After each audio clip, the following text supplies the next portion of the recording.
அவனை கண்டிப்பா நான் சும்மா விட மாட்டேன். எப்ப பாரு டென்ஷன் பண்ணிட்டு இருக்கான். சரி இந்த அண்ணா வேற வீடியோ இருக்குன்னா ஐயோ ஒரு சின்ன பிரச்சனை, ஐயோ நான் எல்லாத்தையும் கஷ்டப்பட்டுட்டேன். ஒன்றும் பிரச்சனை இல்லைம்மா, பெரிய விஷயமே இல்லை. இதே ரிங்கிள் ஃப்ரீ ஷர்ட்டா நீ என்னதான் கசங்காலும் கசங்காது. இந்த தடவை ரிங்கிள் ஃப்ரீ ஷர்ட்டுக்கு வந்துட்டு ஒரு வீடியோ போட்டிருந்தோம். அப்பா நம்ம ஊர் தாண்டி வெளியூர் தாண்டி இப்போ வெளிநாடு வரைக்குமே அந்த வீடியோ ஹிட் ஆயிடுச்சு. அட்வொகேட்ஸ்க்காக போட்டிருந்த ஒரு ஸ்பெஷல் ஷர்ட் அப்படின்னா இந்த ரிங்கிள் ஃப்ரீ ஷர்ட் தான். என்னால் டெய்லி அயன் பண்ண முடியாது, நான் பயங்கரமாக ரஃப் யூஸ் பண்ணுவேன், என்னால் க்ளீனாக மெயின்டைன் பண்ண முடியாது அப்படின்றவங்க இந்த ரிங்கிள் ஃப்ரீ ஷர்ட் எடுத்துக்கலாம்.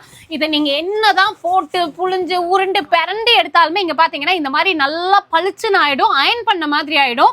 இதில் நீங்கள் 500 பீசஸ் எடுத்தாலுமே நாங்கள் வந்து உங்களுக்கு ஃப்ரீயாக ஸ்டிச் பண்ணி கொடுத்துருவோம். நீங்கள் எவ்வளோ சைஸஸாக இருந்தாலும் வெளியூர்ல இருந்தே வந்துட்டு மெஷர்மெண்ட்ஸ் கொடுத்துக்கலாம். இப்போ தீபாவளிக்காக நம்மளோட காட்டன் இந்தியாவில் இந்த மாதிரி ஒயிட்ஸ் மட்டும் இல்லாமல் கலர்ஸில், செக்ஸில், அதே மாதிரி பார்த்தீங்கன்னா ஜூட்டில், ப்ரீமியம் காட்டன் எல்லாத்துலேயுமே வந்து மெட்டீரியல்ஸ் வந்து இறங்கி இருக்கு. இதுக்கு முன்னாடி நீங்கள் பார்க்காத நிறைய நியூ கலெக்ஷன்ஸ் எல்லாமே இப்போ நம்மளோட காட்டன் இந்தியாவில் கொண்டுட்டு வந்திருக்காங்க. நீங்கள் வந்து பல்க் ஆர்டர்ஸாக வேணும்னாலும் எடுத்து ஸ்டிச் பண்ணிக்கலாம். ஏன்னா நிறைய பேர் ரெடிமேட் போக மாட்டாங்க.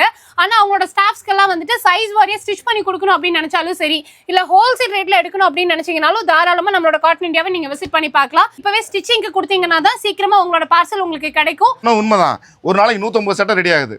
எங்கள் கம்பெனியில் 150 சட்டை 30 பேண்ட் ரெடி ஆகுது. நீங்கள் தீபாவளிக்கு முன்னாடி வந்துட்டீங்கன்னா எங்களுக்கு கொடுக்க தோதா இருக்கும். மிஸ் பண்ணிடாமல் வந்து பர்ச்சேஸ் பண்ணிக்கோங்க.